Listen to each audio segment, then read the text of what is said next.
Sometime in the 2020s, three geeks from social media formed an alliance to bring you geek news from across the Nostalgiaverse. They are Jacob's Toys, SuperSorrell, Ryan Speaks Geek, bringing you a weekly live show, toy news, TV and movie reviews, special guests, opinions, tangents, and bad impressions, reveals, releases, thoughts, maybe dreams. Now prepare for the Geek Week in Review.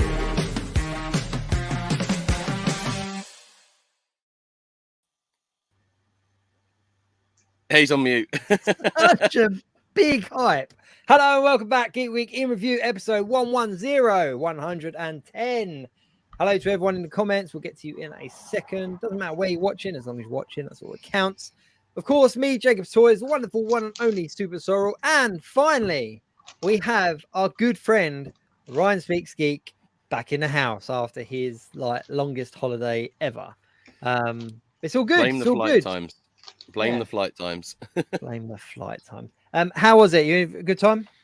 Yeah, really good time. And I've got a little present to open on the Geek Week as well.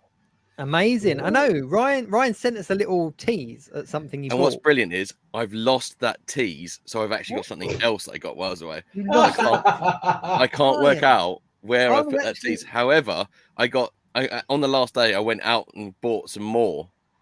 So I've got something else that's awesome. Equally as terrible and beautiful at the same time. Well, I'm really frustrated because obviously Marvel Legends, I love my Marvel Legends, and you were like, I finally cracked, I got a Marvel Legends, and you sent us like a little snippet of the corner of one, and I couldn't work out for the life of me what it was.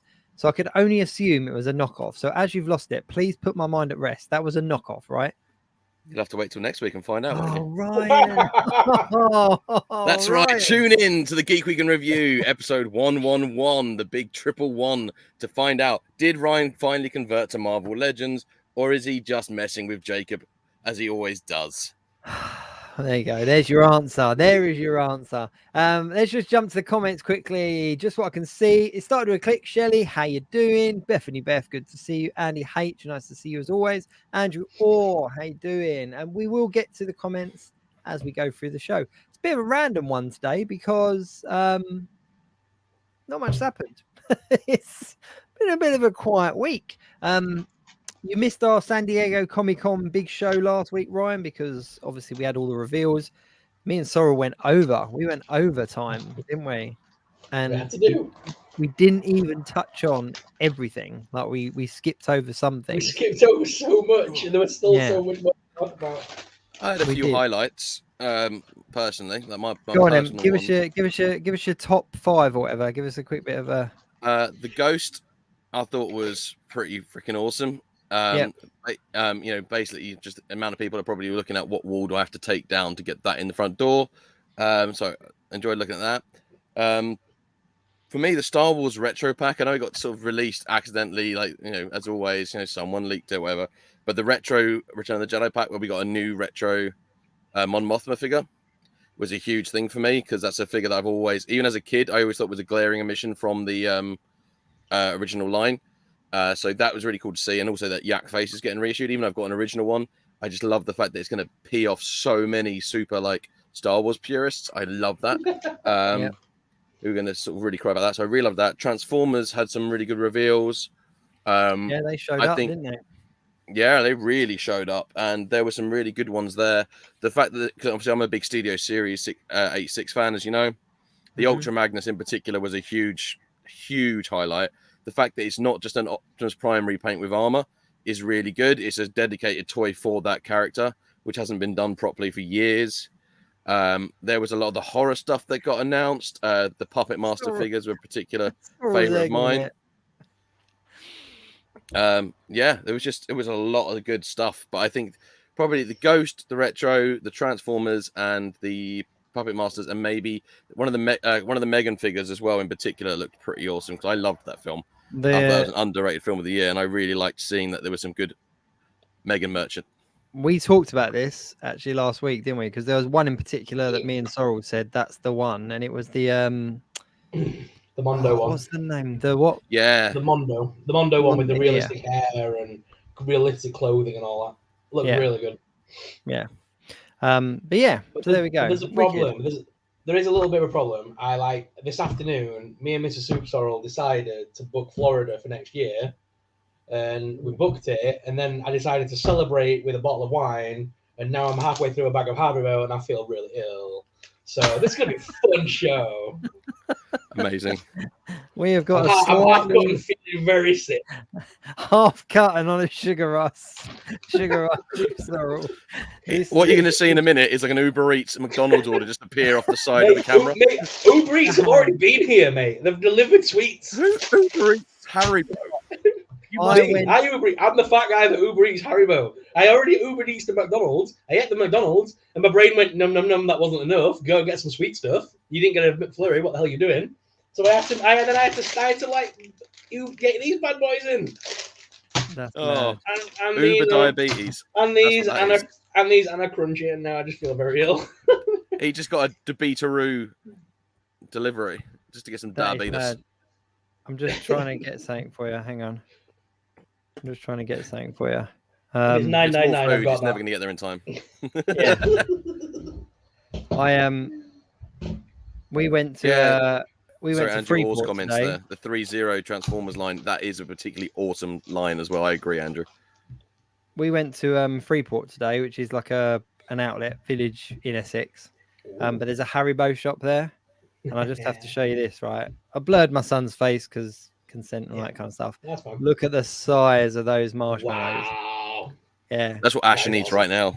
it's like it is it's like a mini little Willy Wonka factory. Like there's just sweets everywhere. They do tubs. Imagine they the do hot bags. chocolate you would need for those marshmallows. Oh, I know. It'd be like in a water butt, like a water butt In a of barrel. hot chocolate. But that massive bag of marshmallows, £6. Yeah, they're not bad now. £6. I was like, nice one. That's cheaper than the delivery was for those Haribo for Ash. That was. It definitely was. We are going to talk about HasLab a little bit later, because obviously that was a big thing and the momentum of it and everything is pretty good. Let's talk Cocaine Bear very quickly, because for the last 3 weeks we've been doing Cocaine Bear at the movies because of Ryan's absence. So we will continue it. However, we haven't pre-recorded one this week because Ryan's back and we didn't have a theme for him. So in the comments, Ryan misunderstood the assignment slightly. So in the comments, just for a couple of minutes, if there's any kind of big film speech that you would like to see Cocaine Bear at the movies in, we'll do a live version. But while we're talking about Cocaine Bear, like you guys, you've got your little side hustle with your horror show, haven't you? And you actually had Winnie the Pooh on the show, didn't you? I mean, not that I'm bitter or anything. I mean, I'm not a big Winnie the Pooh fan. Oh my god! I can't believe you. Is that actually your mug, or did you buy that specifically for that? What? Do you really think I'd go out and buy a mug just for that bit? Yes, absolutely, 100%. No, it's Jake, not. the I'm price is the still on the Pooh. handle.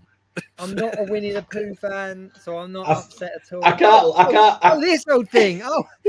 Sorry. I'll turn it around. I can't lie. We recorded a horror toys like the horror thing last week, and then I said to Ryan, I feel like Yoko Ono right now. No, don't be silly. But for anyone that wasn't watching watching your show, obviously you guys do like a bi-weekly horror podcast, and you actually had remind me of his name. Craig David Dowser. Yeah, which he was the lead actor in Winnie the Pooh with Blood and Honey. He was the guy in the suit. Like he was Winnie the Pooh. He was Winnie the Pooh. That's madness. Like absolutely madness. The best thing, Winnie the Pooh's for. Yeah, we did. We got Ryan to do the Winnie the Pooh voice. I know, literally right off the bat, gave him it straight away. He looked like it was kind of like he didn't quite know what to make of it. It was like he was impressed, but like, yeah. But anyone that hasn't watched it, the best tidbit he gave. Good interview. Yeah, the best tidbit he gave us was that the scene in the film where he's like slathering honey over the girl's face was genuine, and he had to put a massive thing of honey in his mouth and then just let it seep through the mask onto and he hates honey. And he hates honey. Oh, but can you imagine being that poor lass just laying there just taking honey to the face? That's mad. Think of the residuals. Think of the residuals. Yeah. But I tell you what did catch me a little bit off guard in that interview, is that that he goes to cons and like has like a bit of a cult following because of the role he's playing, and that's like it's mad. It's like we've all kind of not made fun of it, but we've been like it's been a joke, hasn't it, about the horror side of Winnie the Pooh and then Cocaine Bear coming out and everything like that. But there is genuinely like a following for this film. the thing and a sequel and everything like that. So yeah, so anyone that hasn't watched it, SuperSorrell channel, Ryan Speaks Geeks channel, it's over there. It's about midway through your show, isn't it? We've uploaded it separately now as well, so if people just want to watch the interview, the interview on demand, basically called Talking Horror. So basically, they can watch the podcast every week, and then on the Friday we'll upload whatever interview or guest we have on the show. Every other week, he every cannot week get this in his head because of the Geek Week. Ash, even on the show, he was like, "It's every week." I was like, "No, Ash, not every week. Stop telling people every week." It's like that's the Geek Week. It's literally in the name. That's the one that we do every week. Yeah. But no, it's cool. I mean, it is cool. I'm really glad that you guys had Winnie the Pooh. I mean, he's not. Yeah.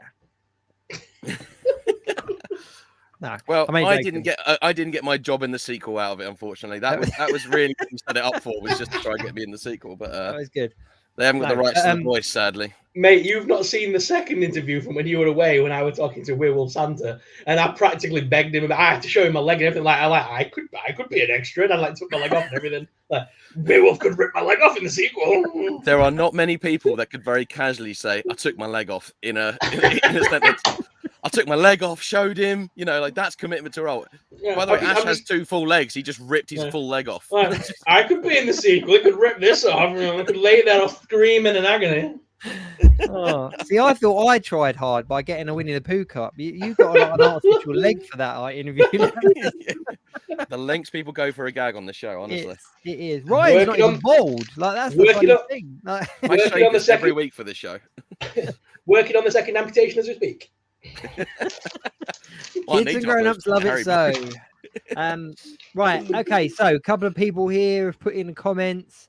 Rocky, that's how winning is done. SuperSorrell. Oh, SuperSorrell. SuperSorrell, thanks for watching the show. SuperSorrell. He's been a good follower since day one.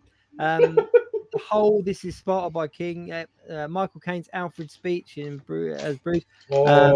Jules' Bible quote in Pulp Fiction. Take a pick. Take your pick. There's some good ones there. So Jules' Bible quote in Pulp Fiction. Sparta or Rocky. That's how winning is done. Or Michael Caine's Alfred speech in Bruce to Bruce in The Dark Knight. Oh. I'll tell you what. I'll do the Rocky. Don't say what it's going to be. Don't say what it's going to be. Don't say what it's going to be. I'm not going to do the Rocky one. Get it ready. No, I'll tell you what. I got to get the quote up first. I didn't realize we were going straight into it. Answer.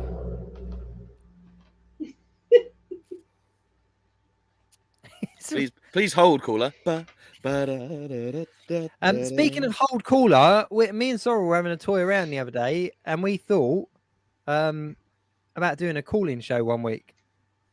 Oh, that'd be an awesome show. Yeah, so for you guys in the comments, how would you guys feel about that? The 1 week, similar to what's going on this week, where there's less to actually talk about in regards to releases and stuff. And what we do is we'll drop a link in the chat, and then anyone that wants to join in and jump on board and talk about something, ask us questions, anything like that, we'll give people segments. Is that something that people would jump on board with? Or do you guys just like watching? Shelly. Kalima. No, wait, that's a different thing. Sorry. I've chosen one, but I think they're all good, and I think I'm going to have to do all those for future episodes because they are all really, really good choices. Actually, okay. I'm going to try to cue you up with an introduction, but it's going to be of an old show, so I'm going to have to like cut it off. Ready? I'm ready.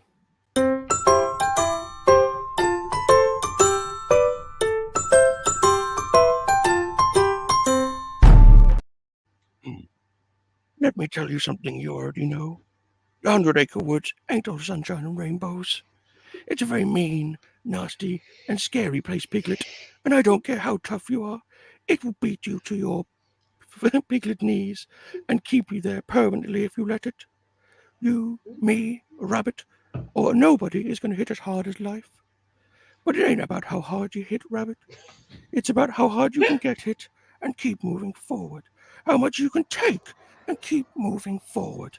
That's how winning is done.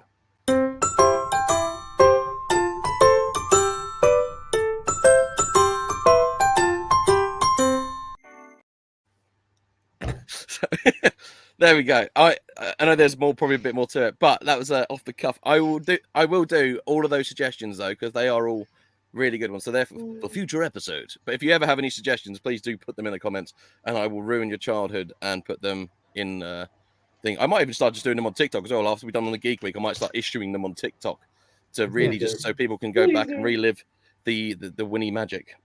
Please, I'll just keep recommending speeches in films. Like, just do this one, do this one. Yeah, my money goes on the Jaws speech. That is a long speech. I did look at that one, but it is a very long speech, and It is yeah. quite a long one.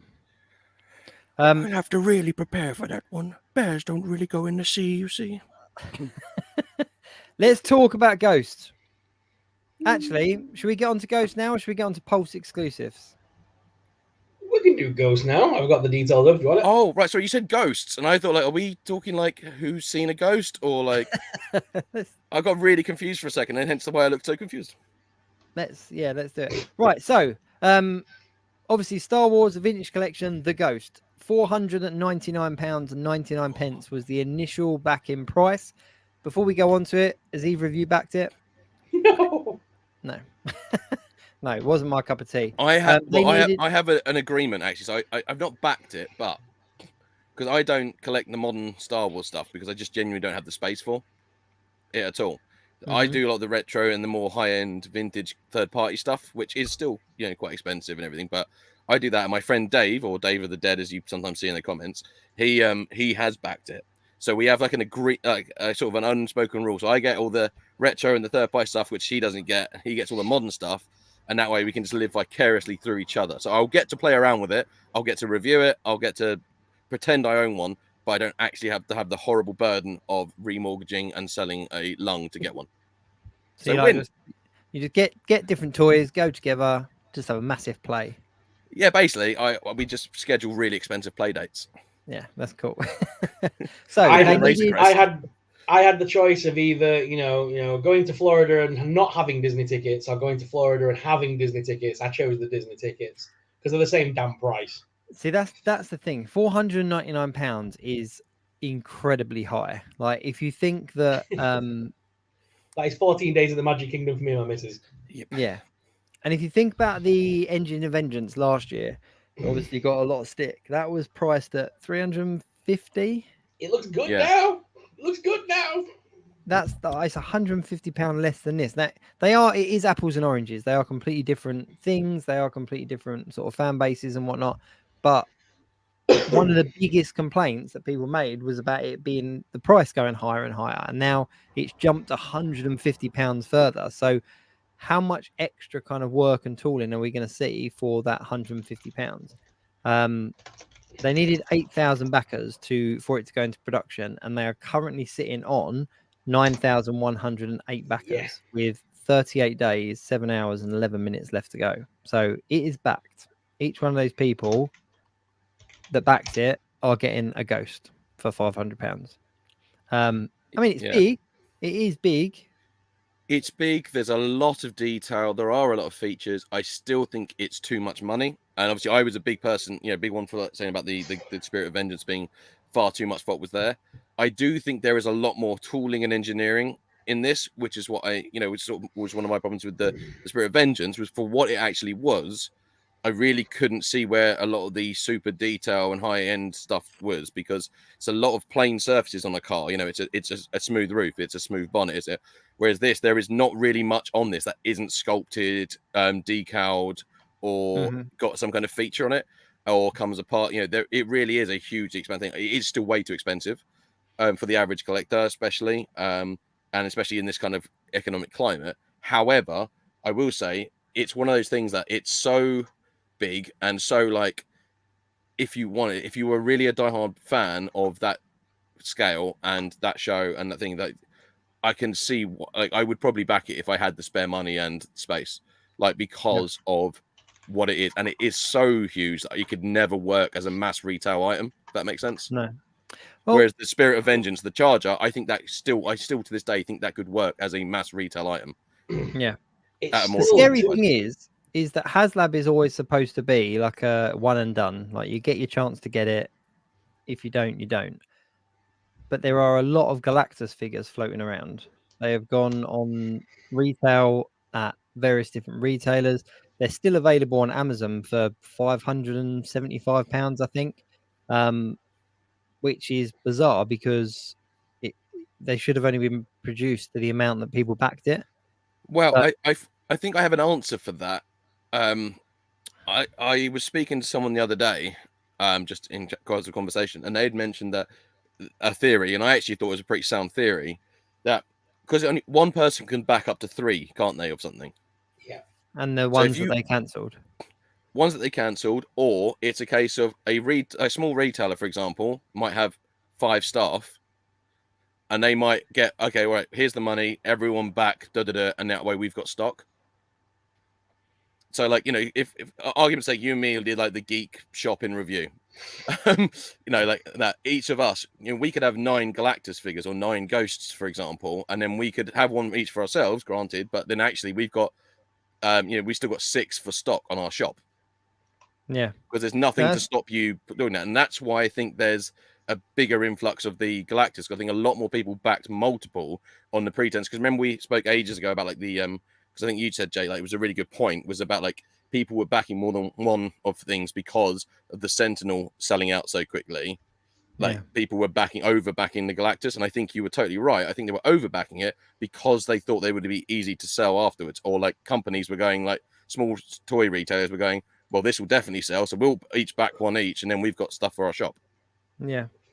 No, it's you know, it's an unknown entity, isn't it? I mean, why is it that they're out there? I just thinking, like, the reason I mention it is that the Galactus original price was 400. The cheapest I saw it for on the kind of secondary market, even brand new, was 450. Amazon, it's on for 575. So if this Ghost is starting at £500, how much are these going to sell for on the aftermarket? Look at the sale barge. The thing is with this one is, what you got to still remember is, right now, the people that have paid for it and have backed it are only currently getting the ship, and I believe, is it Hera? That's the first. Yeah. That's like comes with it. They are only getting one figure and the ship right now. We are still 2,000 away from the first unlock tier, and we are still 7,892 away from all the tiers. Do we think we'll see all the tiers on this one? I don't think so, personally. It's definitely backed, and we're going to, obviously, the first goal, obviously, like, we've already unlocked the ship and Hera, but then 11,000 backers will see us get Ezra, then 14 for Kanan, 17 for Zeb. I don't think we're seeing Zeb. And I think we're going to push to see Kanan. I think you're going to get that most people are going to end up getting Hera and Ezra. Yeah. Yep, I totally agree. Yeah, I mean, it's... And I think then you'll see people drop off because people want all the guarded figures. And right now, I think people have backed it on the pretense that they're getting the lot. The thing that interests me is that there's 4 seats, obviously, in the cockpit, and they're all kind of kitted out like they are in the show and stuff like that. So they're all very individual looking seats. There's obviously more space in the actual ship with like seating areas and stuff like that. I can't work out where Zeb would fit. That's my only issue at the moment. It's not designed for Zeb to fit in it. Zeb's not there. Right. This is the Ghost as we know it from Ahsoka. It may have changed since the original days of Rebels. We're talking 8-9 years since they were piloted, like since they were out in the galaxy together. Yeah, okay, fair point. 8 or 9 years, the ship can change. Same as like what they did with the Falcon. The Falcon changed drastically between New Hope and Force Awakens. Yeah, we saw a hallway we never knew existed. That is true. Very true. I think as well, the figures will still get released, but I think they won't get even if they don't make the quote, they'll get released, but not on that Rebels card. Not on that card back, yeah, because they're going to save that card back with the mural for the people that backed the Ghost. You say Muriel? Mural is a woman in a retirement home. Mural Damn is you, the Al. image. Can you Damn imagine you, that? It's Al. like, oh, it's my new Zeb card. It's like, hello, dear. It's the card back. Just quickly in the comments, Andy H has said 750 to 800 on the aftermarket, easily. I think that's pretty decent. And then he followed that up with Zeb was always in the storage compartment or in bed, wasn't he? He's too big to sit in a seat. Right? But yeah, I mean, looking at the renders of the cards, like they're very well put together, but they are digital renders, even in the packet. Yeah. So these things aren't. Yeah, they're easily redoable. I think we'll see Ezra. I think Ezra will hit 11,000. It's already on. It's already past the 9,000 mark. It's that weird kind of time now in HasLab where it's back, so everyone kind of knows it's happening. So other people will literally sit on the fence until that last couple of days before backing, and you see that massive spike towards the end. Yeah. And I think that's. I mean, maybe it will pass the second tier. What did you say it was for 13,000? So we need to get the rest of the crew would be 7,892 is what we need to get all the tiers right now. Another 7,000. Another 7,000 people. Yeah. Yeah. But I think the market's there for it. I definitely think the market's there for it. It's not impossible. I just think it's unlikely. Yeah, I don't think we're going to see. I don't think we're going to see Zeb. I think you might see Ezra, and then like you say, I think like over the next few days, maybe as we get towards Ahsoka coming out, people get nostalgic, fancy a bit of Ezra, and he'll unlock. And then I think what will happen is you'll get those people that tie it at the very end. That could be around 3,000 to knock it up to the 14 for Kanan. But I don't think we're going to see 17 at Zeb. When does Ahsoka start? 5th of August. Ooh, good shout. Oh, is it 5th of August? Yeah, it's really so literally like 2 weeks. So the advantage this one has over the Rancor is that the Book of Boba Fett episode with the Rancor came in after the HasLab ended. Yeah. And then this one has the advantage that it does have a brand new thing coming with that featured. So this is going to be interesting to see if there's actually a spike when the series comes out. People start watching it and then they change their mind and go, actually, I really love this show. Now I want it for Ahsoka rather than wanting it for Rebels. So I guess it all depends on how good the show is. I think that will happen. I'm very much one of them people that I'm not easily influenced by what I'm watching, but if there's a product out there to match what it is that is on the telly, I'm kind of like, okay, that's cool. They're not daft, are they? So what? We're about a week away from Ahsoka now. We've got 38 days on the HasLab. Got a good couple of episodes in, and I think it's starting with a 2-episode launch as well. Yeah, so if we're talking another month away, they're letting that TV show get into about episode 4 or 5, where they're going to probably introduce most of the cast by that point to make you want to back the damn Ghost. You're probably going to see the episode where you see Chopper and that by that point. If there is a big kind of reveal like Ezra or someone like that does show up in Ahsoka, that's when your spike's going to hit. Yeah, Ezra's in it. We know Ezra's in it. We already know the cast are in it. The only people that we don't know that are in it are people like Zeb's not confirmed if he's going to appear in this one, and there's like all the secondary cast, but Ezra's in it, Sabine's in it, Hera's in it. We spoke about it.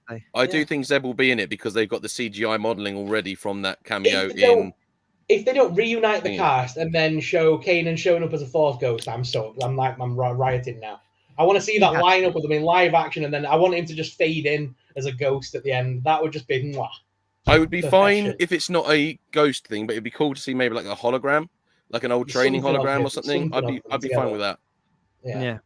Or even if he'd like recorded some kind of thing, audio, and they're all watching it together or listening to it together, like that would be quite cool.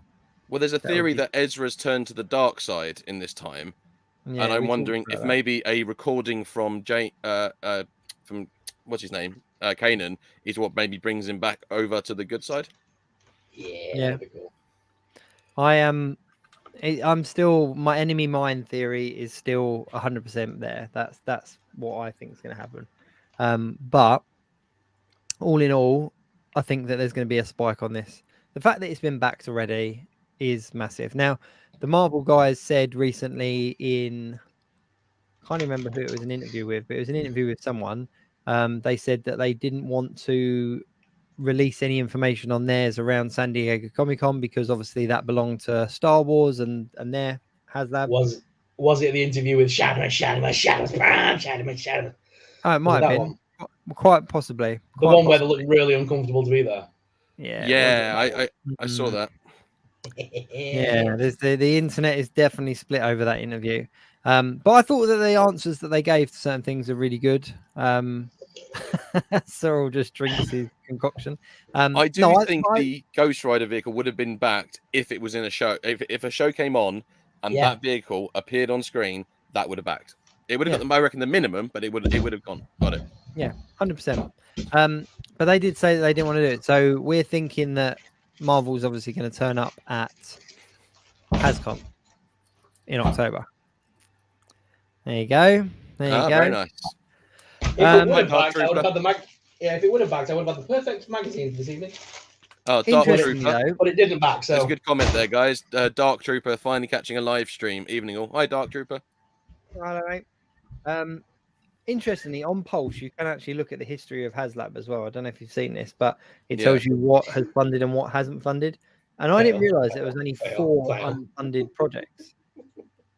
2 of those. Cookie Monster, the lightsaber. No, Cookie Monster is like the kind of first child that you don't talk about. Like Cookie Monster. Don't talk about Cookie Monster. It's not even on the website. Like, you know, the 4 that haven't backed is the Rancor, the lightsaber, the third sister lightsaber, of course, the Engine of Vengeance, and Heroescape, the Vanguard edition thing. Oh, I forgot about that. Was that really shy or? Most people did forget about it, Ryan. That's why I did not back. Yeah. Speaking of things not being backed, though, did you see Mattel's one didn't back the Jurassic Park gates? Oh, I'm not surprised though. Yeah, I'm not surprised. And again, I do think if there wasn't a HasLab guaranteed thing coming out, I think it might have just scraped the barrel. But problem is with that one, it needed all its stretch goals to be actually just with it from the start. That's the problem. That was it was a cool concept. It was a cool idea, but it was very much that you need everything for it to be worth it, sort of thing. But again, I think if they had done this a couple of years ago when Jurassic Park, Jurassic World was kind of, you know, even Camp Cretaceous, like when they were kind of being talked about and they were kind of on screen and people were like, releasing it now, you are just tapping into those diehard fans, which there are quite a few of them out there. But yeah, it's just, everything comes second to the Thundercats layer, though, in my opinion. Like that thing is mammoth. Is that going to be a crowdfund thing, or is that a? No, I think that's just a genuine purchase. That was just a genuine release, I believe.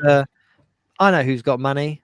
Thundercat fans. Let's just give them a, next thing it'll be like a full-on Sword of Omens or a Thunder Tank. Just, it is pretty bloody awesome, I have to say. It's massive. It is massive. There was apparently Bethany Beth said there was a glitch on the system that the gates got 1 million backers for about 30 minutes.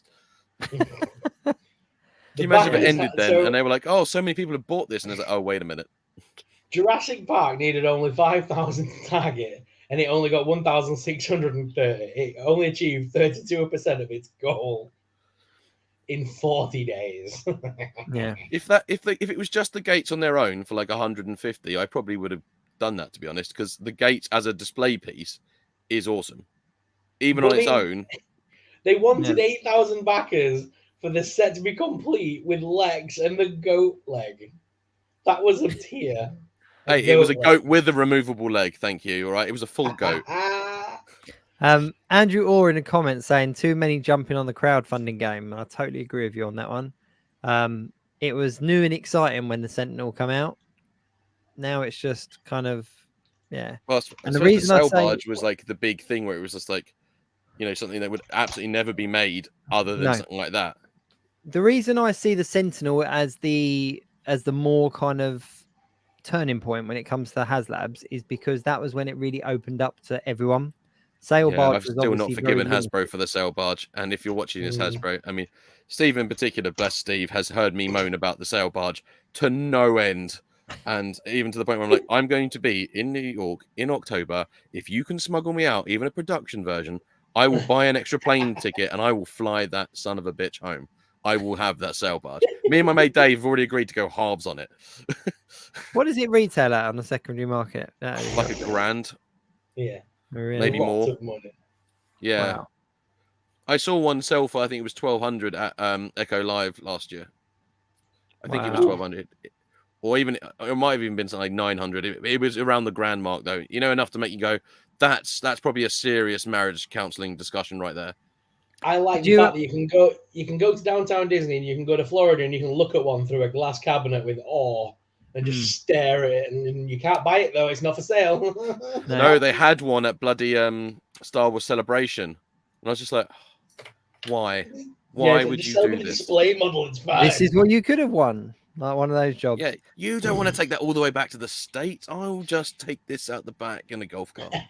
Speaking of things selling, did you see the video I did on Spider-Man, Amazing Spider-Man issue 1? So you might have got this information from Diamond Select, but recently, and did you not? See, I maybe I just get a little bit of info here and there, but yes, Amazing Spider-Man issue 1 recently went to auction at over $530,000 dollars. Like literally sold. It was graded 9.6. It had been in collection for 25 years, and it was 200 grand more than the last issue that was graded that high, because this one had white pages as opposed to off-white pages. But what's really ironic is that it's encased in a thing anyways. You can't even tell. But yeah, was it 530 or 520? There's actually a Beano comic in the middle of it. Someone's just very Yeah. carefully put the thing Just around like it. an Avon, like it was just like, but yeah, 520,000, 380,000. Fucking hell. yeah. Woo. But the reason being is it's such a key issue. But I did like a 5-minute video on it if you're interested over on my channel. I should give it a watch. Just many people talking. Andrew was saying the Sentinel was class though. I do agree that there are too many people jumping on the crowdfunding game. So I do want to put a little bit of a nudge towards Raymond Toy, if anyone's heard of those. I know we've spoken about them before, but they're like an independent toy company, toy production company that basically make the things that don't get funded. That's the only way I can describe it. So they have put the Engine of Vengeance into production by doing it at the price that gives them less profit, I think is the only way I can really describe it. So it's like a couple of £100 less than it would have been. They had the gates up as a tease that they were looking at doing those as well. But they're a genuine kind of toy production company, but they're really worth checking out. They do everything. They're doing like Brave style figures. They've done Centurion figures, but they're kind of on the crowdfunding element. And the Engine of Vengeance, for example, they did a version of that was more functioning, like had more functions to it, that had a window of time that if you backed it, they could produce it, and it backed, which is just insane. Probably because of the cost. Yeah. Oh yeah. And they People also felt it was did an more worth the orange money. version. They did an orange version. So if you didn't want a Ghost Rider car, you could have a Dukes of Hazzard one. Like that's just, yeah. I love that. That's your variation. Ghost Rider, Dukes of Hazzard. Yeah, pretty much. There wasn't Ghost a Dom Rider, Toretto. General Lee. It was. Here is a sentence I didn't think I'd say out loud ever. Hello, Sticky Boy. Well, why are you lying? You've said that at least 3 times in your life that I know of. Like, Yeah, I know. I just didn't want people to realise. Speaking of Dom Toretto, I actually started. I actually did watch Fast X. I've not seen it yet. It's mad. Is it all right? Is it all right? It's got to the stage where It's hilarious. why is Paul Walker in it at the beginning? Is that a flashback, or did I miss something at the end of Fast 9? That's the flashback from the 5th film, I think it is. Basically, they didn't want to do a 10th movie without Paul Walker being there because he always said we're going to make 10 of these damn movies, and Vin Diesel basically made sure that they would make 10 of these movies. And the villain is incredibly linked to that whole scene. Yeah, to that so whole that's thing. what they used to do. That's what I found really bizarre. Is that the same one, or have you got the next one? No, it's still the same one. I just haven't got around to opening it because obviously being away. Oh, okay. Complete with picnic table. I love the fact that it's complete with picnic table. That's the best part. Because of the whole problem is, episode. how can you really have family without barbecues? But unless there's minifigures in there, that is a house without a family. Like, let's be honest. Oh, No, that's because too you see, because the family is That's an actually empty house. inside you, Jacob. That's No. what you don't understand. No, that is so contradictory of Fast and Furious. That is an empty house. I There's think because nothing can family you imagine about the that. scale of the figures to fit in this? Mate, Like, look at the size of the cars. So the scale of the doesn't look to person would have scale to be the like house. that. If Micro Machines can make me a tiny action man and Star Wars characters, then so can Jada. It's want not a scale to tiny micro little- machines. I want Before a we get tiny on- little Dominic Toretto.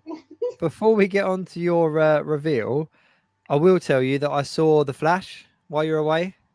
Ah, what do you think? It was entertaining. Okay, my very, very quick synopsis on it.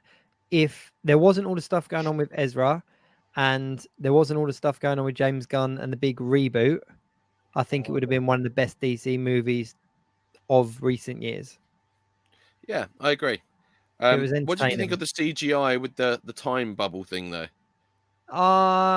It didn't bother me too much. I just kind of watched it as in, you know what, this is what it looks like in timey-wimey stuff like that. That was just how I kind of computed it. I was like, I've never been in a time That's bubble. a Doctor Who reference for those Yeah, I watching. know. See, Geek Week in review can do Doctor Who as well. I've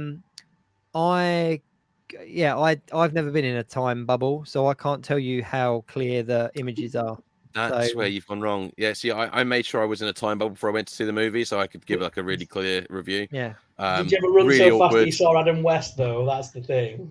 It is, and I saw him through the bubble, and I was going to say hello, and he said, "No, Ryan, don't come into the bubble. Only bad things can happen. Adam West, away." Shall I tell you what though? That's the Being last time they do with completely Adam Wee. honest, being completely honest, that bit with all the cameos and the throwbacks and all the rest of it gave me goosebumps. Yeah, I didn't like the way it was done in the movie. It was a little bit cheesy and a little bit. It was all very predictable. You knew what was happening with everything, but that part and just seeing all these people kind of stand up, sort of thing, was just awesome. It really was awesome, and to finally see the Christopher Reeve Superman and Supergirl duo together. yeah, that was That and was that was cool. the child in me that was kind of like, that's the crossover I wanted. I wanted to see those two together on screen. And Chris and Nicolas Cage, yeah, it was brilliant. That's it. They gave you Nicolas Cage. Nicolas Cage as Superman. I'm now actually just disappointed they never made that movie because it looked good. Like, I'm going to steal Oh, Krypton's Declaration of Independence. I'm the son of Krypton. I'm here to save you. and the other Super film, Nicky. the other the other film I saw while you're away was Dungeons Simple. and Dragons. Peace. You lost me in right now. I'm sorry, we should do Nicolas Sorry, Cage now Jacob, for 10 minutes. what was this? Is Jake's again? Like, why did Ryan come back? He had, he had such a structured show for 3 weeks. I've just come in for one show again. It's a chaos again. Ash is drunk. I'm me. It's just he's lost control. It's all gone. Jake, what was the other film you saw when I was away? Dragons. Yeah, I really Great enjoyed film. that. Really enjoyed it. Didn't so feel much like I fun. achieved anything by the end of it. Gutted there wasn't a Vin Diesel cameo, but overall, it was a good film. I reckon he'll be in the sequel. But just I knowing reckon how there'll be much a of a, scene with him, Joe. Is it Joe DeMangelo? He has to be in the tavern. He has to be in the tavern, and he has to be having a barbecue. That's what has to happen. and he has to mention family. Yeah. He has to be in a little tavern, sat at the table, like, join me, family. Or like he's at the tavern. The tavern's called the Fast Family Inn or something like that. We serve you one meal at a time. But no, it's a good film. Good film. Right, let's see your reveals. Let's get on to your reveals. That's what I want to see. So I may not have converted to obviously Marvel Legends in this episode, but I have to Black Series. Ooh. Are these knockoffs? This is how dare you? These are high quality Star Wars collector's items. Sorry, I thought I was genuine until turned around. Oh my. This is Darth Vader, Darth Vader. and this is BB Oh No and R2 Why Not. He's got a wonky leg. So let's go for the Sith Lord himself first. Ooh, I love that. It's a really good sort of clean, crisp Hasbro feeling when you unbox something. I mean, you don't see. It actually looks like it's based on the toy box version. It's got a really badly painted red saber. It actually kind of looks a little bit badass. I won't lie. Okay. I mean, it's not too- everything's there. The weapon is bigger than the hand, but I can just about wedge it in like that. But The everything cape is is there, not like- removable. The legs saw aren't that- movable. It's got a ball jointed head though. But if I saw that on your shelf, I'd know who it was. You know what I mean? Darth Vader. Yeah. You.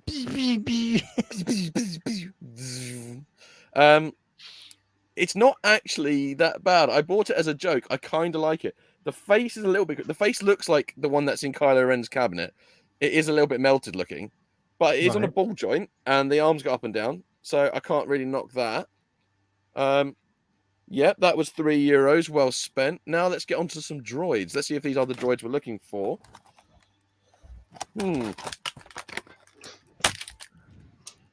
That's these collect. I don't know. I've ruined it a little bit because they're not in collector packaging anymore. But thank God they've stuck to they've kept the plastic windows. That's the main thing.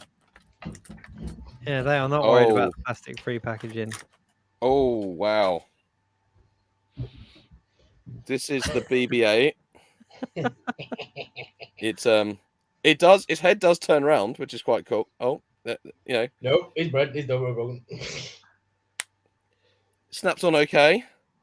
It's not weighted at the bottom though, so it will just fall over like that. You had to wobble your hand for that. That stood nicely.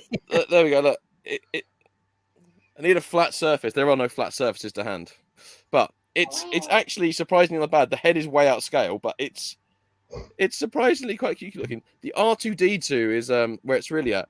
What I love is so the legs supposedly can move, but they don't look like they can, and this is the best bit. So they've obviously done this, but the head does not move and is only painted on the side. However, the front of the head is on the back. Oh my god! So they've done a mold of it, and they've obviously not painted the right side.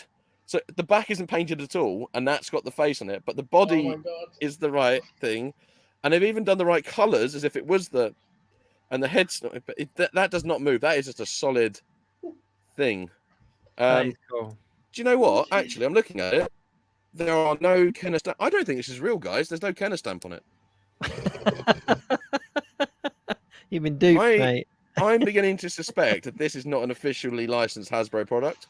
But yeah, the legs do move, so that's brilliant. Though. The fact that it is molded correctly, but it's just not done the right way around. That means someone put that in a mold and just forgot to turn the head round. Yeah. Yeah, there you go. There is some high quality Black Series figures. So I am That's now a awesome. Black Series collector, naturally, because once I got these, I have got to do the right thing, and I have got to collect them all. But what I love is collect them is all one word. Collect them all. The new series of Collectables. Is there a picture on the back of the other ones to collect? Nope, just a very whimsical looking spirit Darth Vader. That looks more like Dark Helmet. Also, this is from The Force Awakens.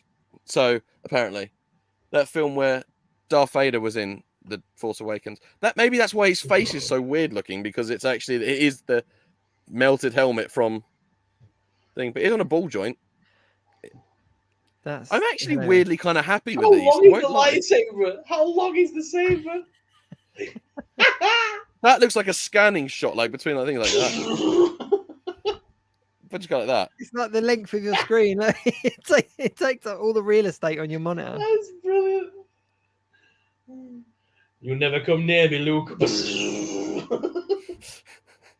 But yeah, I there you go. do- I'm surprisingly happy with these. I won't lie. I'm pretty sure this is based on the toy box one though. It does Looks look like it. more like looks it, yeah, the very similar. dimensions. What really annoys me with the knockoff toys, though, like in foreign countries, is that they all say collect them all. Like that's always on the packet, but they never show on the back of the box what the rest of the set is. And as like a bit of an OCD kind of completionist, I'm kind of like, well, don't tell me to do something, but not give me the instructions on how. Like, I want to collect them all. You had me at collect, like, you know. But what am I collecting them all? Like everything in the shop, like just everything in this packet. What? I used to love going to Turkey as a kid, and going to like the shops that had like all the knockoff Game Boy games, and there would always be a Pokemon game there. That you know, like, as a kid of the '90s, you just drawn to that Pokemon symbol, and it'd be something like Pokemon Yellowy Purple. Like, what is that? Like, this is the one where Pikachu is no longer your friend and is now your enemy and tries to kill you at every turn. You have a Mewtwo and must destroy him. Like, okay, bye. I miss the old ones which are like 500 games in one. It was actually like 5 games just with the title renamed like every time. But And all the others just crashed. yeah, Listen, sorry, I don't know if it's just me, but I'm totally sold on that game you just pitched. Like, if I can get my hands on that sounds like a good Pokemon game. We've got Mewtwo. that's actually the next Pokemon film. That's the storyline. Yeah. Well, as long as Pikachu doesn't talk at the end, I don't mind. I love you. No. That would be terrifying. It did. That's what he said in the last film. Basically, he basically tells see him it? dying love for Ash Ketchum. I love you. It's been a while don't since. speak. Oh, what in the animated stuff? Are we talking about Detective Pikachu? Yeah. No, the animated one. There was the dodgy reboot one, wasn't there, called I Choose You for the 20th anniversary, and he spoke at the end of it. Yeah. And then they made a really weird sequel to it that nobody counts as like being genuine. But then If you're a there's true Pokemon a fan, lot they of don't exist. speculation as to whether he really spoke or whether it was Ash kind of hallucinating because of Losing his mind from being on his own in a. I mean, to be desert fair, full isn't of there a monsters. theory that this entire thing is Ash's delusion to deal with his father's abandonment or something like that? yeah. And the Both fact my there's no sons- adult males in the entire program. He's Both actually my just a sons messed are- up kid who's all throwing the rocks fun. at birds. Yeah, but both my boys are massively into Pokemon. Like they both really love it. Whenever we go to a farm or a zoo, I always it's a proper dad joke. I'm kind of like, you know, if Pokemon was in real life, we'd be like throwing balls at these animals. Like, do you want to catch something? It's like, should we play Pokemon? No, you can't do that, Dad. It's like, well, why not? Let's see how we You get haven't on. got the gym badge yet. just Jacob running around with a neck going, I choose you! Jumping into Jake's the banned crocodile from every enclosure. local zoo in Essex. Yeah, well, I got a kick-ass Pokemon collection, mate. Just running around the zoo with a bunch of safari balls. Yeah, but it is. Jake's just there with his collection of unconscious animals that he's got because he's been throwing rocks at them. If you're a Pokemon fan, that was a really good joke that nobody just got, so it's fine. I got the Safari Ball reference, but I thought it was a bit too niche for the wider audience because we only do mainstream stuff. Oh dear. But yeah, I Yeah, I have got lost this the week. other things I bought, unfortunately, sadly. So I need to know. They're around somewhere. I need to know what it was now. No, you don't. You'll see. I'll find it for next week. I'm really curious as to what it is. I will find all 3 of them for next week. Does anybody want some comic book references for this week? Yeah, Go on then. let's go for it. Alice in Wonderland. The new one for that is Alice Never After, which is really Very cool nice. by Boom Studios. Really decent comic. I read that today. Did you say by Boob Studios? Boom Studios. Oh, right. Ryan. Very different comic company. The City of the Dead, Moon Knight, a new Moon Knight series has come out. Really decent. Basically, Ooh. Moon Knight traveling across the Egyptian City of the Dead. He's sort of trapped in his own mindscape. Pretty cool. Oh, I like that. That's Sounds pretty cool. Then we've got Blade, issue number 1, a brand new Blade series. Blade. But what caught my eye was the back of the comic, which is actually advertising the fall of Jean Grey, a new comic book series for the X-Men coming out this summer. Looks Oh, really cool. cool. Fright Night. You guys know I love a good horror comic. Yeah. Fright Night, the comic book series. Love really Fright decent. Night. Scarlet Witch. This is the final issue before the crossover comic, which is coming out later this year, which is going to be like Scarlet Witch's like multiverse of madness kind of thing. And then the final issue for Ghost Riders, Danny Ketch. Nice. All out this week. All really good issues. I recommend all of them as a good read. Nice. And then I got the Hellstorm just because I have to collect all the monster comics when they come out, and this is Hellstorm collecting the entirety of Hellstorm's like back catalogue for 20 quid. Didn't think it was bad. Nice. Nice. Pick Good them up purchase. today. So I froze for a second there, so I looked really serious on the stream. But I was actually I was frozen. I wasn't just really confused about what Ash was showing me. And I know Ryan loves a good. I know Ryan loves a good bit of what do you call it? Horror films. Physical media reveal. Physical media reveals. What have we got? So we had to pick up Howling, $7.99 Blu-ray. The first one, not all the many sequels. One, yeah. Candyman, Farewell to Flesh, the one set in New Orleans. Good film. The Omen, all 3 films for $11.99. Nice. Adult Sam Neill, beware. Are we ready for the cheesy one of all of them? House of Wax, the remake with Paris Hilton. I love that film. I absolutely love that I had to film. buy it for another watch. I don't think I've seen it since I went to the cinema in 2013. I don't think I've actually seen that since. So I £5 genuinely thought it was a good, bad remake. Yeah, I remember at the time when I saw it in the cinemas as like a young man, I didn't mind it. So it was a bit of fun. I thought. Yeah, exactly. It was Paris Hilton running around in the dark with boobs out. What more do you want? I was just having a quick look up on the I was just having a quick look up on the Thundercats lair, and it is crowdfunded. Oh. Yeah. I would have been surprised something of that size. 3,000 3,000 target at that point. I thought you were going to say £3,000. I'll tell you how much it is for us UK people. Bear with me. I mean, it's an incredible piece of kit. It really is. Oh, yeah. But yeah, it is. My guess is, I reckon my guess is about 500 quid. Mate, it's not that much. It's not. It's not like 500 quid. That's the ghost you're talking about, mate. Yeah, I know. So, but it's massive. So, what is it? Bear in mind, the ghost is in pounds as well. This is in dollars. Yeah. Suspense is killing me, guys. I know. I'm trying to get it. Do you want me to do it? I've got. I'm on it.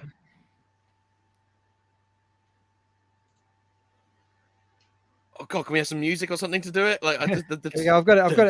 £735. £735. £735. Yeah.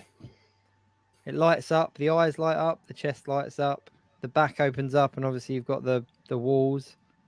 Bear in mind, it's built for like a 7-inch plus figure. It's massive. There's unlocked tiers as well.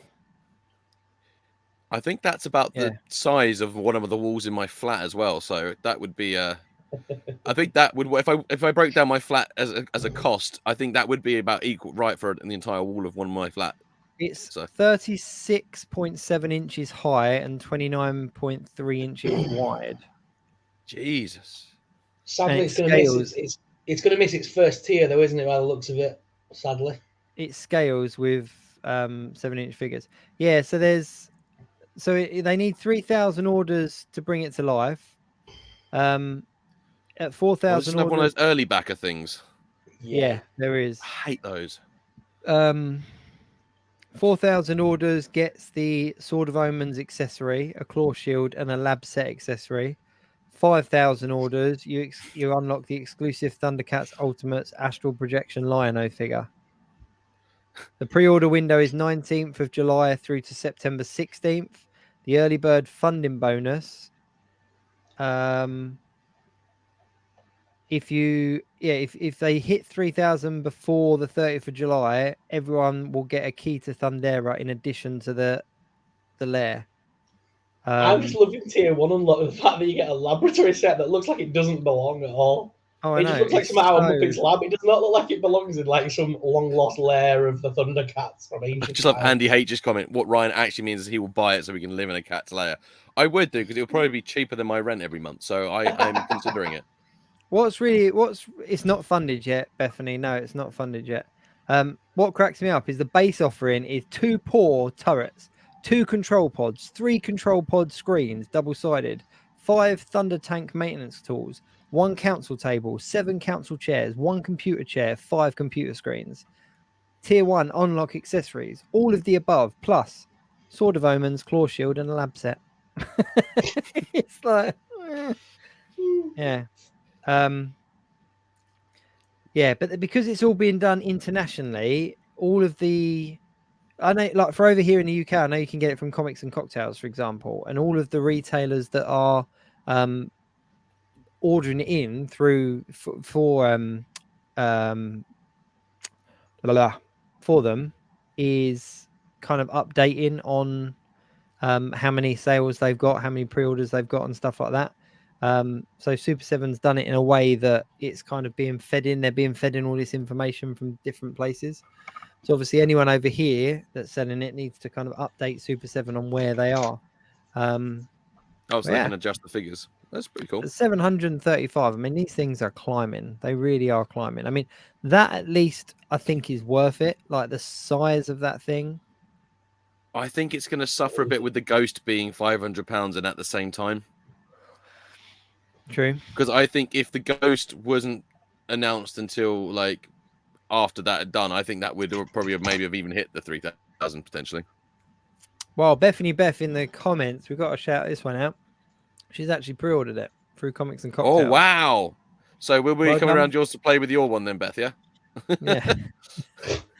That's Beth. When can I come around your house and play with your lair? That's like, come on, Ryan. Oh, sorry, come I said on. something completely innocent, and you're saying, "Oh, come on!" When you turned it something weird. That is exactly what you just said. Could you come around and play with her cat lair? When did I suddenly That's stop exactly what you talking like this? When did I start talking like this and suddenly started sounding like this? I want to come hello, and play Poppet. with your Thundercats. Like, come on, Ryan. It's a family show. Why Family did I even show. bother coming back? No, I'm impressed Why though. did I- I'm impressed that somebody is actually. It's one in mind. I think if I'd been collecting Super 7s, then I would have probably wanted to back this. So I totally see the appeal. Totally. See what you've done? You've finished him off. Don't. Do not. There is zero innocence. How dare you? Beth, Look what you've done Bethany, to you're not Ash. helping. You are not helping. All welcome with Haribo sweets for everyone. No, it's not helping. Thanks, Beth. Ignore these two filth buckets. Oh, I need to compose myself. Ryan, you have to.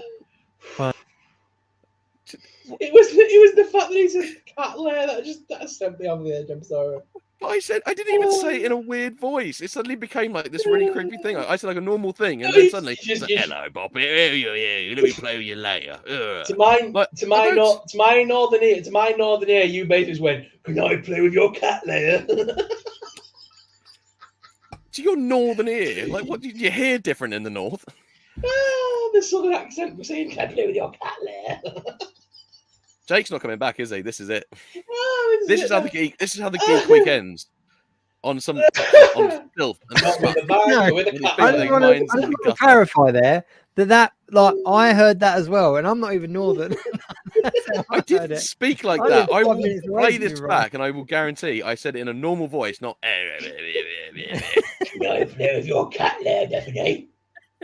Yeah, that. So, where did that come into it? Have you backed it? Can I play with it? You know what? I quit. Oh dear, Oh, dear. Dear, oh, dear. Go on, Sorry, Ryan, you can do Bethany, this. we joke. Put on We're a brave laughing face, at your Ryan, and expense just get here. through the end of the I'm show. No, but in all fairness, I am really impressed that there's someone who's watching the show who has backed it, and we want updates on what it's like. You know, if it does fund and you do manage to get it, we'd love to see some pictures and stuff. Ryan, you've ruined the show, Why am I Ryan. being blamed for it? You're the ones who did this. You ruined it. You're saying, We're "Oh, not- Ryan, like I we're did not something." I asking didn't you to do do anything. You broke it. You We're broke not it. asking for pictures of Bethany's cat lair. Please stop this immediately. Change subject. No, but it would work God. cool. Like it would be really cool. We'd like once you've You played with it.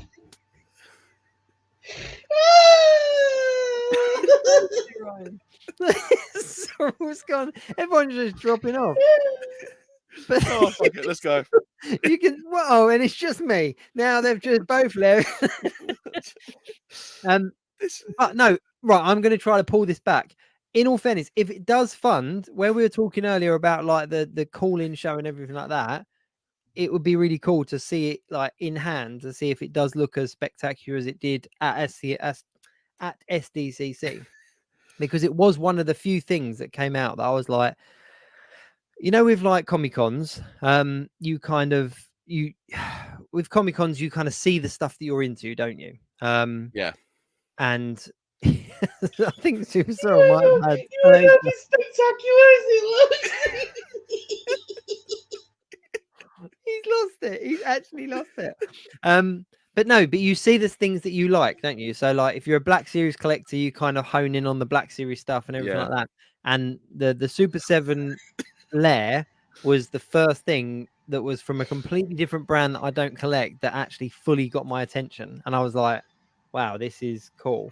It kind of Agreed. reminded me as a kid when I first saw the Ghostbuster house. Just seeing Andy's comments. Sorry, I agree, Andy, fully. Oh, I know, Mick not being here. But no, when that the Ghostbuster Firehouse first came out. Yeah, As agreed. a kid, you were like, this is it. This is the play set that I wanted, or the Turtle Sewer set that came out as well. The Tetradome. Oh yeah, massively. Actually, talking about play sets, the one that I had as a kid that I was well pleased that I had, but it was a massive disappointment, was the Jurassic Park compound. Yeah, because there wasn't really much to it. It looked didn't big, look but anything actually like the one in the movie. It didn't do anything it was cool and it was wicked to have, but yeah, it was the playset that I had that I found disappointing as a kid because I was so excited to get it was I had the Biker Mice from Mars, like the scoreboard one, where you could it was like I remember that. Yeah, and you could ride them through the scoreboard. It all burst open up. It was awesome, but it was a bugger to have to then keep putting it all back together. It fell apart a lot, and it looked cool when it was all like that, and you didn't touch it. But you're like, I want to play with this, but it keeps falling apart. Like, yeah, that was a bit of a disappointment for me, especially when the Turtles had such solid play sets. It was like the complete opposite. It was cool. I'd love one now as an adult, but you know what, Zavi, Zavi's, Zavi UK. Me and Sorrel do some stuff with Zavi UK. They put up a really interesting piece the other day, about Teenage Mutant Ninja Turtles. I don't know if you saw this on Instagram, but we need to go through these. So, Teenage Mutant Ninja Turtles, the Sorrel Ash being all putting his grown up disclaimer in there. But yeah, Teenage Mutant Ninja Turtles came out. Andy, stop messaging me. And it span off so many knockoffs from Teenage Mutant Ninja Turtles. So the first and most obvious is Biker Mice from Mars. Biker Mice from Mars, and basically it was ideas of taking an animal, a thing, and a place kind of thing, and doing it that. Tell me about how many of these you remember. So Biker Mice from Mars, I remember. Yeah, Samurai Pizza Cats. Yep. What? That was a weird one. Pizza Cats? Do you not remember Samurai Pizza Cats? Not at all. Nope. Yeah, so it was a Japanese animated one. It was more in I think it was 90s when it was on Fox Kids. I didn't really like it that much. Right. This is where it gets weird now. Okay. Preteen Dirty Jean Kung Fu Kangaroo. That sounds like something like a computer taken away for. Preteen Dirty Jean Kung Fu Kangaroos. Right? No, I do not know that one. What the hell is that? Okay. These are all courtesy of Zavi UK, just saying it for the sake of it. Cold-blooded chameleon commandos. You remember that one? No, but that sounds awesome. Cold-blooded chameleon commandos. This one's good. Wild West Cow, spelled COW. Wild West COW boys of Mumesa. Yeah, I remember that one. That was where, all like the Rock cowboy cows, like all the cats on there. Yeah. Yeah, see, I remember that one. I do remember that one. Now we get weird. In the final two, we get weird, okay? The final two, we get weird. Adolescent, radioactive, black belt hamsters. Oh, wow. I want to know that one. Like, Yeah, that's I kind of need to literally know the- more about that one. literally adolescent, teenage, radioactive, mutant, ninja, black belt, turtles, hamsters. So they've literally taken the name and just changed it slightly. But That then is the my most favorite, copyright avoidance thing, as close as you can get to without getting copyright breached as you can get. This is my favorite one, right? And if anyone remembers this, please let me know. Mildly microwaved prepubescent kung fu gophers. What?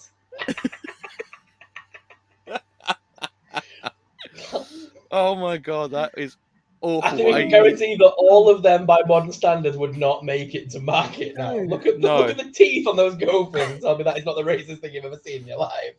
Mildly microwaved prepubescent kung fu gophers, samurai What? pizza cat, adolescent radioactive Mildly black belt microwaved. hamsters, Wild West Mildly cowboys of microwaved. Mumisa, cold-blooded chameleon commandos, biker mice from Mars, pre-teen dirty jean kung fu kangaroos. What Why I did love you about do that though, it? like fully microwaved would have been too much, but mildly microwaved, Mildly microwaved. that's the sweet spot for a successful franchise. Because if they were fully microwaved, they'd be dead. But mildly microwaved, they're And if they were super barely ninja. microwaved, they would be, barely worth watching. Yeah. That is bizarre. I thought you were going to go like Bucky O'Hare, Street Sharks, the Extreme Dinosaur one. I was not expecting any of those. Oh, Samurai no. Pizza Cats, I do vaguely remember that, but I didn't really enjoy it. I remember because it was very Japanese sort of anime style. It was on Fox Kids, and it was one of the ones that I used to turn off from. There was another one, well, not animals, but it just popped into my head when you said that was But Ugly Martians. This really weird CGI series. I remember That was a Ugly really Martian. bizarre one. Yep. But it's kind of like the VR Troopers and the Power Rangers. Like the Biker Mice from Mars was the same as VR Troopers to me for Power Rangers, and like they were clearly inspired heavily by something that was very popular, but they held their own in their own weird kind of little way. Whereas the VR others were just Troopers, straight Big up. Bad Beetleborgs, Masked Rider. They were the Masked Rider actually crossed over with Power Rangers in one episode, if I remember correctly. Mildly microwave prepubescent kung fu gophers had one comic book in 1986 and never came back. Yeah. I sense They had a one revival in the works. Yeah. Attack of the Killer Tomatoes was weird. It was weird, but that was good. I liked that. I'll tell you Attack of what the was Killer really Tomatoes. weird How about that? when they made the movie. That was even weirder. Yeah. That was even weirder. Oh, I'm But gonna there have to are go back and certain watch that now. things. Thanks, Joby One. There are certain things though. Like I really want them to do like a Cabbage Patch Kids like horror-esque movie now. Like, can you imagine how good that would be?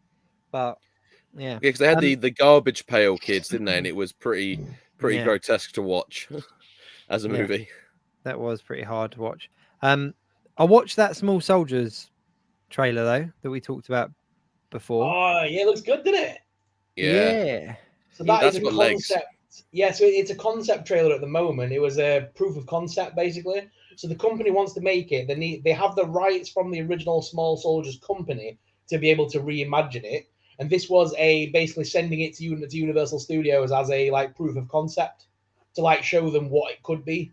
Yeah. But they want to make it completely CGI with no voices and make it just like that trailer where they're just kind of grunt and make noise rather than talk. Because that little trailer said 1,000 words without saying a thing.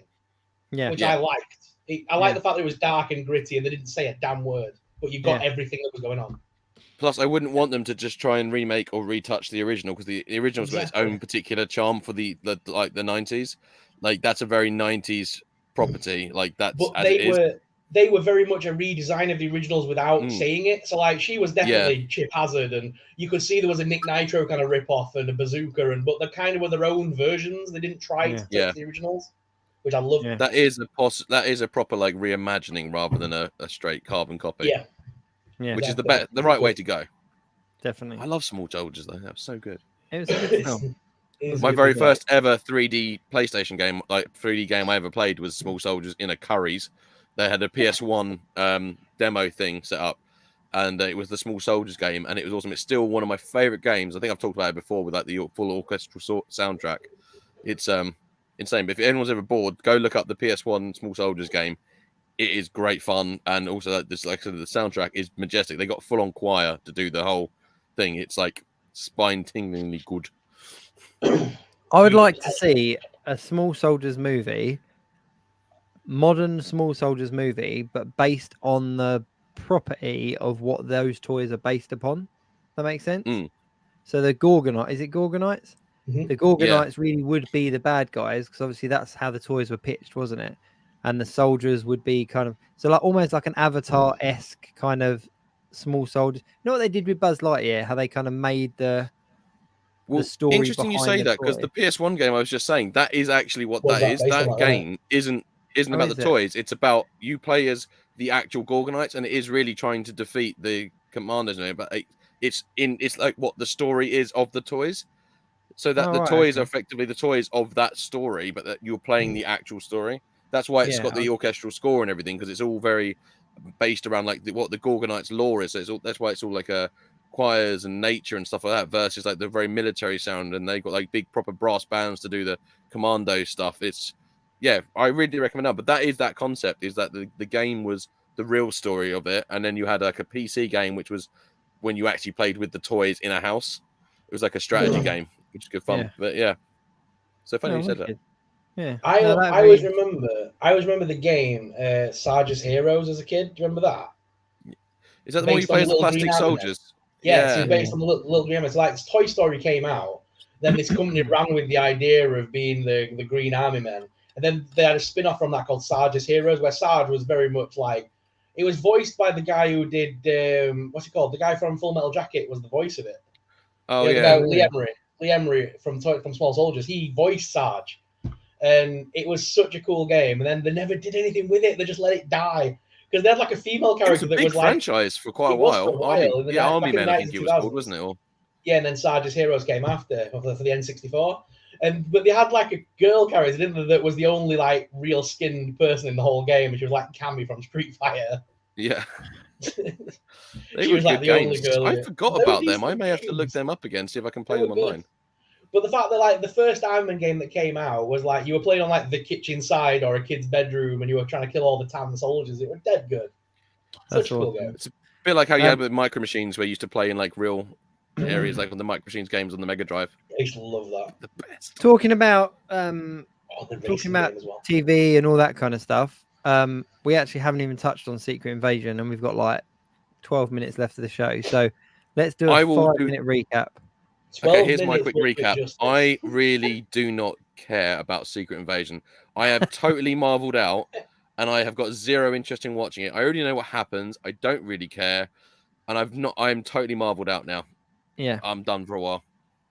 This Okay. has not made me want to get involved, and everyone who I've spoken to who's watched it has always had the reaction of like, it's like anyone who has to think that much and start with, is not a good sign for me to watch something. that was is the that's biggest what nothingness. that's what should be on the poster. Like Secret Invasion, 2 stars. Right. Secret, Ah, it's Brian Secret Smith. Invasion. If you have time, maybe. Yeah. It was very much a It- nothingness. It was one in one. Seeing Super Scrolls on the screen, like tapping into all the different superheroes and that kind of stuff, like that Super Scrolls in the comic books. Like like you've seen the images, you've seen the figures, but it was more based around the Illuminati or around the Fantastic Four. But to see them with like, they were very true to the comics in the respect of like the arm would turn into Korg or the arm would turn into Groot or something like that. So it was kind of cool to see, but it was so predictable and so it just ended very nothingly. It was kind of like, The problem is this was had no way too repercussions. big a story to do as a slow-paced TV series. This was a movie when you still had Robert Downey Jr., Thor. This was that story. You should have done that then. That was a film story when you had all your main plays, not like a slow-run 6-episode TV filler series in the lead up to something else. It's too big a story, and they completely butchered what was one of. Like I said, I haven't even seen it, and I can just tell you that they've already butchered something that should have been this really big event, really exciting, really cinematic, and it was a 6-part series. And is that really the solo Samuel Jackson thing we wanted to see? Was that the Shield thing we wanted to see? If this was a precursor to the Fantastic Four, it would have been much better. But the fact that they just use the Super Scrolls for a nothingness villain that we're probably not going to see again for a while because nobody liked it. They're going to write off the Super Scroll idea because nobody liked it, because nobody watched it. They should have saved the Super Scroll for the Fantastic Four to fight. That's where that belongs. This was just a nothingness. There's no, the ending didn't mean anything. He had no tie into the overall franchise. It was just pointless. I think that's where Gaia is going to be. I think they're kind of benching her for possible kind of future films in that respect. My biggest I'm issue okay, with Andy. it, I'm okay. Don't worry. Sorry, Andy's worried. He's looking to go. Is Ryan going to drop another C bomb? Is it going to happen? No, you say. I it, mean, Andy. Ryan, it's right. dawned on me, we've got a panic button for Ryan. It's fine. What dawned on me in the final episode as well is the fact that if we remember rightly, it was in the end game where, and it was the franchise movies where we found out that Brody lost his flight and crashed his leg, and then he couldn't walk, and all of a sudden he could walk in this one, which obviously gave away the fact that he was a Skrull from the beginning. But I didn't pick up on that because I'm an idiot. No, so I'll tell you what. So I'll tell you what. Just quickly on that one, he can't walk. The first time we saw him being able to walk was in Falcon and the Winter Soldier. So he wasn't using braces or anything like that. So basically, what they're saying is that he was a Skrull during Falcon and the Winter Soldier, and during this, but not in any of the other things. So in Endgame, it was the last time we saw Brody as Brody, and then ever since then it's been a Skrull replacing him. Yeah. But they didn't even show us getting Brody back, did they? If I remember right, they didn't show anything. Yeah, we did, and you got that little cameo at the end with what's his name as well. I don't think I saw the cameo. I think I turned off. Who was the cameo? What's his name from The Office? Oh, Martin Freeman. Martin Freeman. Yeah. He was also a Skrull, wasn't he? So, but yeah, as a comic book fan, as a Marvel fan, what I found is I was kind of like, you know what, it was okay to watch, but it felt very much like Marvel had kind of gone, right, we're going to do this and we're going to do this, but if we do that and we haven't done Secret Invasion, fans will go, well, Secret Invasion should have come before that, so let's just push it into a little TV show so we can say we've done it. Mm-hmm. You know, and that's what it was, and it made Secret Invasion a lot more diplomatically correct, as in these are refugees, they're hiding on the planet, as opposed to the comic book that's a lot more infiltration, takeover, and that kind of stuff.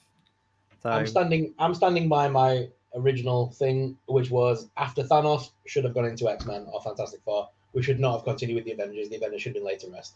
Oh, at this point, it's just convoluted and boring. Yep, 100%. Nothing's happened in years. We need them to lay it to rest now and go, right, X-Men time, or we need something to rejuvenate Marvel because it's getting boring. Right, Andy H has thrown up a question right at the end of the show, so let's address this one quickly. For you guys, what has been the best Marvel TV show and which has been the worst? WandaVision is my best because it was nuts, it was unexpected, and it was exciting, and I really didn't know where it was going each week, and I thought that was really lovely to see something. And it worked as a TV series and wouldn't have worked as a film, and that's why it worked. It was a TV series that was definitely designed to be a TV series. Probably the worst, and it's going to sound weird because I haven't even seen it yet, but it's probably this one because it feels like the most unnecessary and pointless waste of a storyline and thing.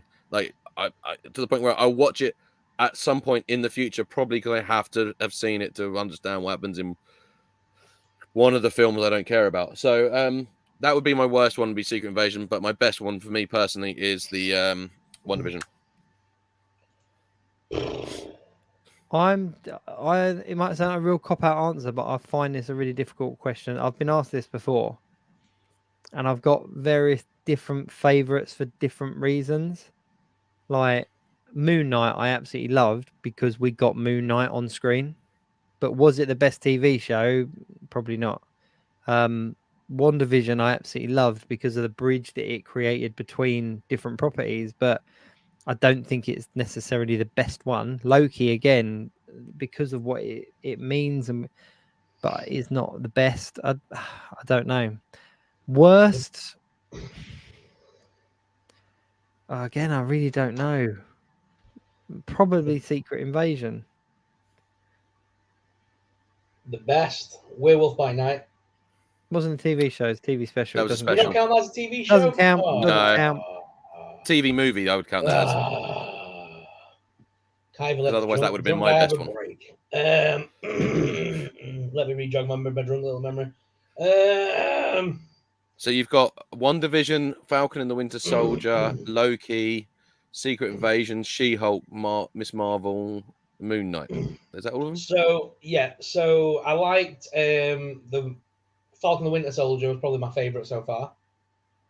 Just because it touched on a lot of realistic world stuff, and I like that's my number two. Yeah, to be fair, I like the fact that it had a lot of for different groups of people, and it had a very strong tie-in meaning. Nobody ever thought we'd see Falcon take the shield in MCU, so that was a big moment for a lot of people.